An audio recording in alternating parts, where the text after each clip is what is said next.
Hindi inspiring story आखिर बड़ा कौन।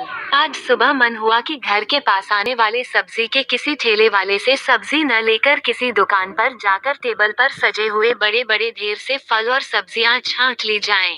बस इसी ख्याल ने मुझे उत्तम फ्रेश सब्जी की दुकान पर जाने के लिए मजबूर कर दिया।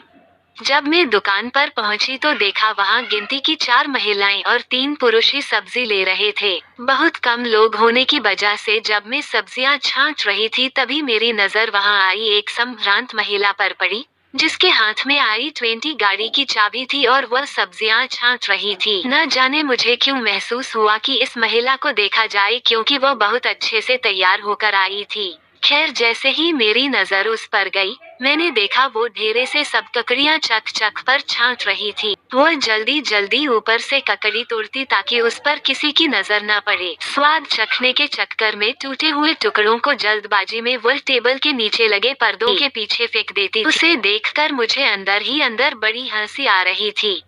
लेकिन दूसरी ओर गरीब सब्जी वाले का ख्याल भी आया, जो कि दुकान में आने वाले ग्राहकों की टोकरियां रखने और उठाने में सभी तरह की मदद कर रहा था। तभी मेरी नजर उस महिला पर पुनः पड़ी। अब वो अपनी टोकरी से धनिये की थैली में से धनिया निकालकर उसके पीछे के डंठलों को तोड़कर पर्दे के पीछे फेंक रही थी, ताकि उसके रुपए कम लगे। उसकी यह हरकत देखकर मुझे बहुत अचरज हुआ। जब वो महिला बिल बनवा रही थी, मैंने जानबूझकर उसी के सामने सब्जी वाले से पूछा, धनिया क्या भाव है भैया?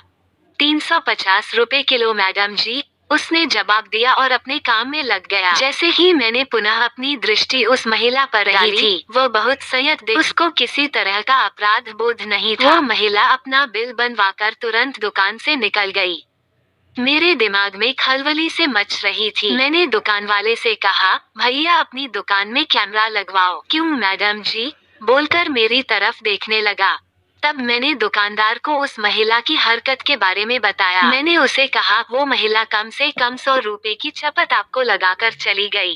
मेरी बातों को सुनकर वह दरियादिली से चेहरे पर एक मुस्कान लाकर बोला, मैडम हर तरह के ग्राहक आते हैं यहाँ, आप जैसे भी, जिनको हमारा नुकसान अखरता है, और उन जैसी महिलाएं भी आती हैं जिनके बारे में आपने बताया। मैडम बड़े लोगों से ही हमारी दुकानें चलती हैं।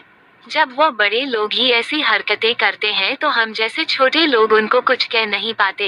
ऐसे लोग किसी भी गरीब को ही डांट फटकार देते हैं। कहानी से सीख, लर्निंग फ्रॉम द स्टोरी। जो इंसान गरीब की गरीबी को चोट पहुंचा सकता है, वह बड़ा कैसे हुआ? बड़ा तो वो सब्जी वाला है जो 100 रुपए की चपत लगने के बाद भी मन में इतनी सारी गुंजाइशें रखकर चलता है।